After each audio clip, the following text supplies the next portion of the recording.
ይህንን ቪዲዮዬን ከኢትዮጵያ በኮንትራት አዲስ ለሚመጡ ወይም ደግሞ እዛ ሀገር የመጀመሪያ ሀገር ሲገቡ የሚገጥማቸውና ምን አይነት ሰው ሊያጋጥማቸው እንደሚችል እንዲሁም ደግሞ ከኢትዮጵያ ወደ ሀገር ሲመጡ ምን መጠንቀቅ እንዳለባቸው ለብዙ እህቶች እንዲደርስ ላይክ እና ሼር ሰብስክራይብ እያደረጋችሁ ለብዙ ሰው አድርሱልኝ። እንዲሁም ልክ እንደዚች እናታችን ከላይ ፎቶዋን እለጥፍላችኋለሁ የሚናገሩትንም ነገር አስደምጣችኋለሁኝ። እንደዚች አይነት እናትን እንደዚህ አይነት ቦታ ላይ የምታስገቡ እህቶቼ ልቦና ይስጣችሁ።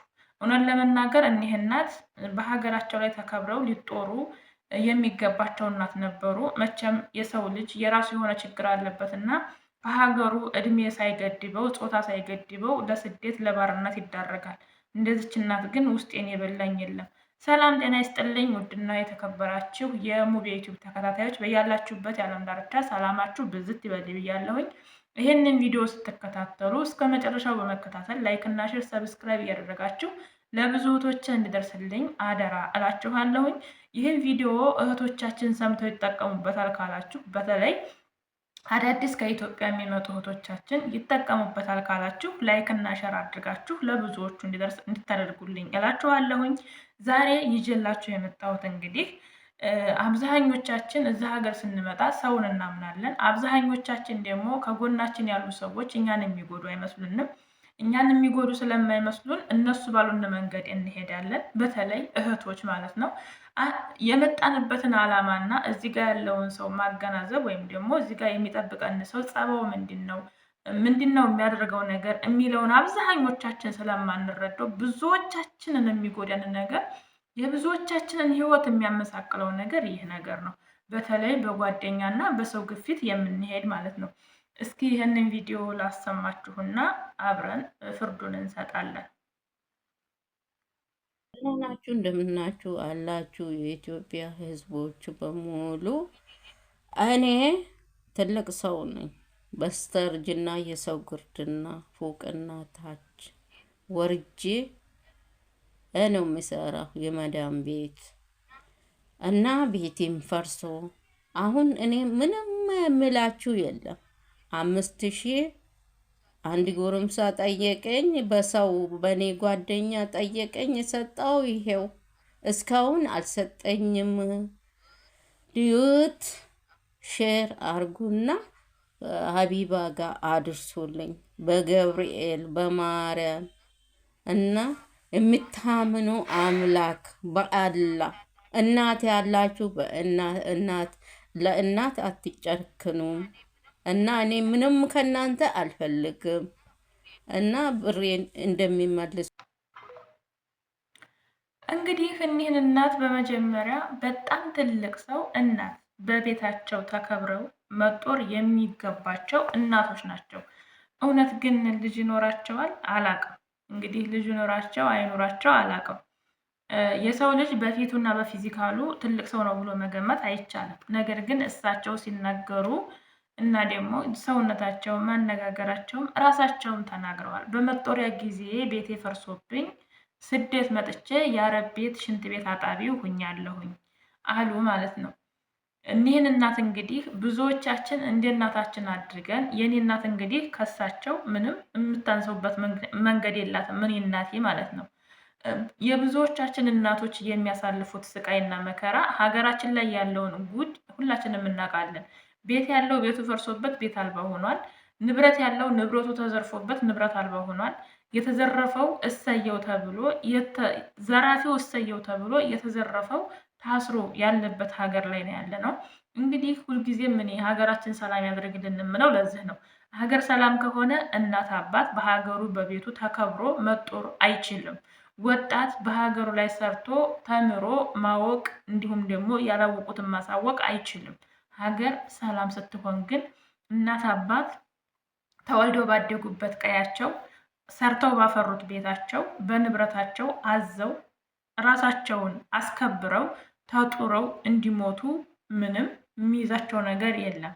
ነገር ግን የሀገር ሰላም ማጣትና የሀገር መሪ አልባ መሆን እንደዚህ አይነት እናቶችን ለግርድና ወይም ደግሞ ለሰው ሀገር ገረድነት ይዳርጋል ማለት ነው። እኒህን እናት ሳያቸውን ለመናገር ፈጣሪዬን እኔ እንጃ ብቻ ለምኘዋለሁኝ። የእናቴን መጨረሻ አንተ አሳምርልኝ። የኔን መጨረሻ አላልኩም፣ በነገራችን ላይ የእናቴን ነው ያልኩት። ምክንያቱም እኔ ገና ሕፃን ልጅ ነኝ። ሩጬ ብሰራም የአረብ ገረድ ብሆንም ምንም ብሆንም በእኔ ያምራል። እኒህን እናትና እኔን ግን ጎን በጎን ብታስቀምጡንና የኒህን እናት እድሜንና የኔን እድሜ ብታስተያዩትና ብታወዳድሩት እውነት ለመናገር ቤታቸው ተቀምጠው ሊጦሩና ቤታቸው ተቀምጠው የሚፈልጉት ነገር ሊደረግላቸው የሚገቡ እናት ነበሩ። ግን ማጣት አይኑ ይጥፋ። ማጣት ልጅ ይውጣለት የሚባለው እውነትም ለዚህ ነው። ይባስ ብሎ ደግሞ የዚህን ግርድና ወይም ደግሞ አረብ ዝቅ ብሎ መስራታቸው ሳያንስ በጓደኛ ምክንያት እንግዲህ ጓደኛቸው ወይም ደግሞ ከእነሱ ጋር ያለ ሰው ለአንድ ጎረምሳ ብር ስጩ ተብዬ ተጠይቄ ሰጠሁት። ከሰጠሁት በኋላ አላቅም አለኝ። ሀቢባ ጋር አድርሱልኝ ነው የምትለው። እንግዲህ አስቡት። አብዛኞቻችን እኛ የሆነን ነገር መጠየቅ ስንፈራ በጓደኛ እናስጠይቃለን፣ በሰው በዘመድ እናስጠይቃለን። እንግዲህ እኒህና ትልቅ ስለሆኑ የሀገራችንን ባህል ስለሆነ ሰው በሽማግሌና በጓደኛ ተጠይቆ እምቢ እንደማይል ስለሚያውቁ ምናልባት እንግዲህ ጓደኛቸውን አምነው ሊሆን ይችላል ይሄን ገንዘብ የሰጡት። ብዙ ኮሜንት ላይ ገብቼ ለጎረምሳ ሰጥቼ ነው ያሉት፣ ለጎረምሳ ይላሉ ማለት ነው። እሳቸው ጎረምሳ ያሉት እንግዲህ ምናልባት ወጣት ነው ለማለት ፈልገው ወይም ደግሞ ለሰው ሰጠሁ ለማለት ፈልገው ሊሆን ይችላል። ለዛውም ደግሞ ሰው ስጪ ብሎኝ በሰው ተጠይቄ ነው ያሉት። ስለዚህ የመጀመሪያ ጥፋተኛው ያ ሽማግሌ ሆኖ ወይም ደግሞ ብር እንዲሰጠው የተናገረው የጠየቀው ጓደኛ ተብዬ ነው በጣም ጥፋተኛው። የዚህችን እናት ገንዘብ ተቀብሎ ለበላተኛ መስጠት ሳይሆን ይችን እናት በሀገሯ ላይ ሰርታ እዚህ ሀገር ላይ ለፍታ እንድትኖር ሳይሆን ሀገራቸው ላይ እንደ ማንኛውም እናት ማንኛውም ቤተሰብ እንደሚኖረው ሀገሯ ላይ ተመልሳ እንደ ማንኛውም የኢትዮጵያዊ እናት ተከብራ እንድትኖር የምናደርግበትን መንገድ እንፍጠር እንጂ የሚባለው የአረብ ገረድ ሁና በዚህ እድሜዋ ለሰው ገንዘብ ስጭ ተብሎ በገንዘቧ እንድታለቅስ ማስደረግ እጅግ በጣም ነውር ነው። ምክንያቱም ይቺ ሴትዮ እንግዲህ ለዚህ ልጅ የሰጠችው ምናልባት ቸግሮት ተብላ ሊሆን ይችላል። የሆነ ምክንያት ቀርቦላት ምክንያታቸውን እንግዲህ አልተናገረችም። ብቻ ሰው ስጭ ብሎኝ በጓደኛ ተጠይቄ ነው ያለችው። ስለዚህ እባካችሁ እንደዚህ አይነት ነገር ሲፈጠር ጓደኛ መጥቶ እከሌ እኮ እንደዚህ እኮ ነው፣ ለከሌ እንደዚህ ብናደርግላት፣ እከሌ እኮ እንደዚህ እኮ ነች፣ ለከሌ እንዲህ ብንሰራላት የሚሏችሁን ሰዎች አትስሟቸው። እናንተ የመጣችሁት ሰርታችሁ ልትለወጡ ነው። እናንተ የመጣችሁት ራሳችሁን ልትለውጡ ነው። እናንተ የመጣችሁት ቤተሰቦቻችሁን ከችግር አሮንቃ ለማውጣት ነው። እናንተ የመጣችሁት እድሜያችሁን፣ ጊዜያችሁን፣ ሰዓታችሁን፣ ማንነታችሁን፣ መልካችሁን፣ ሰውነታችሁን ሁሉ ገብራችሁ ግን እናንተ ይህን ሁሉ ነገር አጣችሁ ከእድሜ ከገንዘብ ከጉልበት ከውበት ከልጅነት ከሁሉ ነገር ሁሉ ሳታገኙ እንዳትቀሩ እባካችሁን። እናንተ የመጣችሁበትን ዓላማ አትርሱ። የ99 ጓደኛ መጥቶ ለከሌ እንደዚህ እናድርግለት፣ ለከሌ እንደዚህ አድርጉለት፣ ለከሌ እንደዚህ እንስራለት ቢሏችሁ አትስሟቸው። እኛ አናቅም በሏቸው። ምክንያቱም እናንተ የመጣችሁት ለእናንተና ለእናንተ ብቻ ነው። የማንም ጓደኛ ለማንንም ሰው ብር እየሰራችሁ ልትሰጡ አይደለም። ስለዚህ ምንድነው ማድረግ ያለባችሁ? ጓደኛ ስጪ ብሎ መጥቶ የሚጠይቃችሁ። እኔ ለምሳሌ ሉሉ የሆነ ሰው እንደዚህ ነው እና ብር ስጪ ብዬ ብጠይቅ እኔ ራሴ ነኝ መስጠት ካለብኝ እንጂ እኔ የእሷን ገንዘብ ስጪ ብዬ የማሰጥበት ምንም ምክንያት የለኝም። ከቻለን ራሳችን መስጠት ነው። ካልቻለን ደግሞ የሰው ለሰው ዕዳ አለመሆን ነው። ስለዚህ የዚችን እናት ገንዘብ የበላው ወጣት አሁን እውነት እንዲያው ተበልቶ ሲቀመጥ ይሆን? እውነት አሁን የዚች እናት እንባ የዚች እናት ለቅሶ አስባችሁታል? 5000 ብር 5000 ሪያል ማለት በኢትዮጵያ ስንት እንደሆነ። በዛ ላይ ቤታቸው ፈርሶባቸው ነው እንግዲህ ከዛ ቤቱ ፈርሶበት ሜዲያ ላይ ከፈሰሰው ህዝብ መሀል እንግዲህ ይኸው በመቶ በሚሊዮን የሚቆጠር ህዝብ ሜዲያ ላይ ፈሶ ባለበት ሀገር ይኸው በ40 በ50 በ60 ዓመታቸው የአረብ ገረድ ሆነዋል እናቶቻችን። አባቶቻችንም እንደዚሁ መውጫተው እንጂ ሀገራቸው ላይ ስደተኛ ሆነው ለማኝ ሆነው ተፈናቃኝ ሆነው በጣም ብዙ መከራና ስቃይ እየደረሰባቸው ያሉ ወገኖቻችን አሉ። በመጦሪያቸው እናንተ በቤታቸው ተቀምጠው በመከበሪያቸው ክብር አጥተው የሚጦራቸው አጥተው የሚጦሩበትን ንብረት ሁሉ ተዘርፈውና ተቀምተው ቤታቸው በላያቸው ላይ ፈርሶባቸው እንደዚህ አይነት መከራ ውስጥ ያሉ እናቶች አሉ።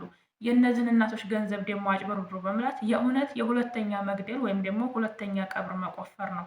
እባካችሁ እናቶቻችንን ብናከብራቸውና ለእናቶቻችን ያለን ክብር በእንደዚህ አይነት መንገድ ባንገልጸው የተሻለ ነው። እኛም ነገ እናረጃለን። እኛም ነገ የምንወድቅበትን አናውቅም። እኛም ነገ የት እንደምናርፍ አናውቀውም። ስለዚህ እንደዚህ እናት እኔ ውስጤን የበላኝ የለም። እኔ እውነት ለመናገር ኮሜንተሮች ብቻ እኔ በጣም ነው የሚያሳዝነው። ኮሜንት ላይ የምጽፉ ሰዎች በዚህ እድሜሽ ምን ልታረጊ መጣሽ? በዚህ እድሜዎት የአረብ ገረድ መሆን እንትን አይልም ወይ? አንቱ ይላሉ፣ አንቺ ይላሉ። የሚጻፈው ኮሜንት የእውነት እኔ እንጃ ብቻ ቅስም ነው የሚሰብረው። እሳቸው ተናግረዋል እንግዲህ ቤታቸው ፈርሶባቸው ሜዳ ላይ ከወደቁት ማህበረሰቦች ውስጥ አንዷ እኔ ነኝ። በዚህ እድሜ የአረብ ገረድ ሁኛለሁ ነው ቪዲዮ እንግዲህ በደንብ ካዳመጣችሁት እና እውነት ለመናገር ሀገራችንን ሰላም ያደርግልን። አሁንም ሀገር ሰላም ከሌለ አሁንም ሀገር ያለው በሙሉ ተጠርጎ ስደተኛ ነው የሚሆነው። ተሰዶ የት ነው የሚገባው ነው ጥያቄው። አሁን ላይ በስደትን ብትመጡ ስራ የለም፣ በባህር እየቀረ ነው ያለው፣ ክብር የለንም። ምንም ይሁን ምንም ክብር አተናል እና እንደው የሀገራችንን ሰላም ፈጣሪ ያምጣልን። ሀገራችን ሰላም የምትሆንበትን ቀን ቅርብ ያድርግልን። ለዛሬ ይዤላችሁ የመጣሁት ቪዲዮ ይህን ይመስል ነበረ። ስለነበረን ቆይታ እጅግ በጣም አመሰግናለሁ። ቪዲዮውን እስከ መጨረሻው በማየት ላይክ እና ሼር፣ ሰብስክራይብ ያደረጋችሁ ለብዙ እህቶቻችን ደርስ አድርጉልን። በተለይ አዲስ ከኮንትራት መታችሁ በጓደኛ ምክንያት ወይም በጓደኛ ሰበብ በጓደኛ ግፊት ገንዘባችሁን ለሰው ልትሰጡ የተዘጋጃችሁ ገንዘባችሁን ያዙ። በአሁኑ ሰዓት ብር ማበደርም ሞኝነት ነው። እኔ ከኔ መማር ብዙ ከኔ የምትማሩት ነገር አለ። ጓደኛን በማመን ብዙ ነገር አጥቻለሁ። ጓደኛን በማመን ብዙ ነገር ተከድቻለሁ። ጓደኛን በማመን ጓደኝነትንም አጥቻለሁ። ስለዚህ በአሁኑ ሰዓት ጓደኛም የለም ሰውም የለም። ከቻላችሁ ቤተሰቦቻችሁን እናትና አባታችሁን ወንድሞቻችሁ እህቶቻችሁ ካሉ አስቸጋሪ ሁኔታ ላይ ካሉ እነሱን ብቻ እርዱ። አለዛ ግን የራሳችሁን ህይወትና የራሳችሁን ህይወት ብቻ እየረዳችሁ ኑሩ። ህይወታችንን ራሳችን ካረዳ ነው የእኛን ህይወት ማንም የሚረዳልን ስለሌለ ራሳችን ለራሳችን እንቁም እላችኋለሁ። የሙቤ ሸጋ እናት ሙቤ ዩቲዩብ ነበርኩኝ። ስለነበረን ቆይታ እጅግ በጣም እያመሰገንኩኝ ቪዲዮውን ከመጨረሴ በፊት ሁልጊዜም እንደምለው ሰላም ፍቅር ለእምየ ሀገራችን፣ ህዝባችን በነፃነት የሚኖርበትን ሀገር ያምጣልን። በነፃነቱ ወጥቶ የሚገባበትን ቀን ጊዜ ያምጣልን፣ ያቅርብልን። ጦርነትን በቃ ብሎ ህዝባችን ስቆ ተደስቶ የሚኖርበትን ቀን ቅርብ ያደርግልን። ያዘነ የተከዘ ያለቀሰ ያነባ የተሰበረ ቀና የሚልበትን ቀን ቅርብ ያደርግልን። የተራበ የተጠማ የተቸገረ የታመመ ሁሉም በሚፈልገው ሀጃ ተገጥሞ የምናየው ያደርግልን። ሀገራችን ላይ ያለውን የጥላቻ ወረንሽኝ ያንሳልን። ቆይታ ሁሉ እጅግ በጣም አመሰግናለሁ። በስደት የምትኖሩ እህት ወንድሞቼ ሁላችሁም ፈጣሪ አምላክ በሰላም ለሀገራችሁ መሬት ያብቃችሁ። ሀገራችንን ሰላም አድርጎ የሀገራችንን መሬት ለመርገጥ ያብቃል። በእግር ወጥቶ በሳጥን ከመመለስን ፈጣሪ ይጠብቃል። በስደት ላይ ሀዘን፣ በስደት ላይ ስቃይ፣ በስደት ላይ እንግልት፣ በስደት ላይ መከፋት፣ በስደት ላይ መሰበርን ፈጣሪ ያዝልን። የሙቤ እናት ነኝ። እወዳችኋለሁ።